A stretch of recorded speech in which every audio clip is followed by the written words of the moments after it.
Què tal, amics? Aquest dibuix que veieu aquí és d'un bon amic meu, el pare Anton Maria Vilarrubias, que és claretià, que és un gran entès en Terra Santa. Vaig tenir el goig d'anar amb ell fa molts d'anys amb la meva mare en un viatge que organitzava a Terra Santa i li guardo un gran record, i ell sap fer aquests dibuixos tan especials. Avui, divendres sant, ens va de meravella.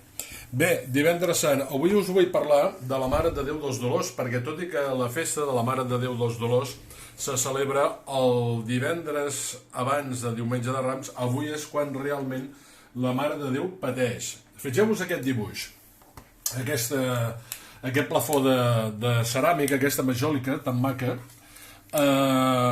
Els gironins la coneixen prou bé, perquè està al carrer del Portal Nou, a la plaça de la Mercè, ben a prop de la plaça de la Mercè. Si no l'heu vista mai, jo us recomano que hi passeu. Al costat mateix hi ha una font i podeu veure, doncs, la imatge aquesta preciosa de la Mare de Déu dels Dolors, que avui és realment quan pateix. Fixeu-vos que hi ha 7 espases, i aquestes 7 espases signifiquen, doncs, 7 instants que la Mare de Déu va patir.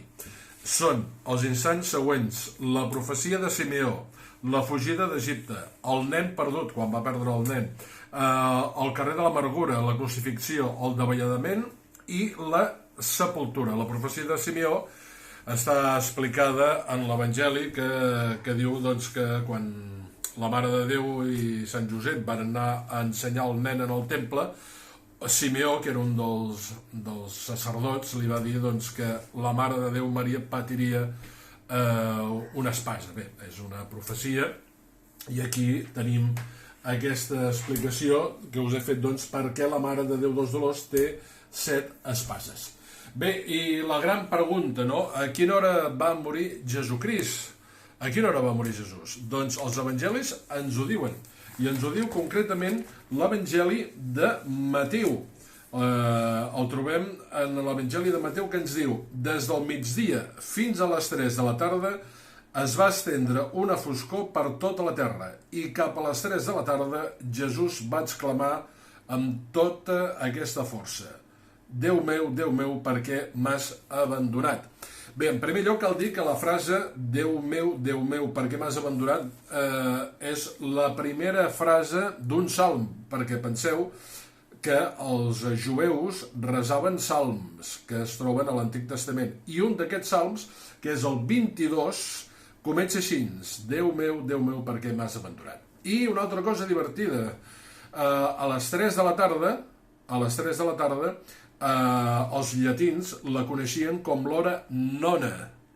D'aquí en ve que diem d'anar a fer nones, perquè a les 3 de la tarda és tradició en alguns països, Catalunya, Espanya, que a les 3 es fa una mica de migdiada, no? D'aquí ve anar a fer nones. Els romans compten les hores per 3. A les 6 del dematí és l'hora prima, a les 9 és l'hora tèrcia, a les 12 és l'hora sexta, i a les 3 és l'hora nona. Doncs, amics i amigues, una mica d'explicació avui, divendres sant, confiscats, que dic jo. Que tingueu tots una molt bona Setmana Santa de la que queda, i molt bona Pasqua, que ja ho celebrarem tots plegats demà passat diumenge. Que vagi bé. Adéu-siau.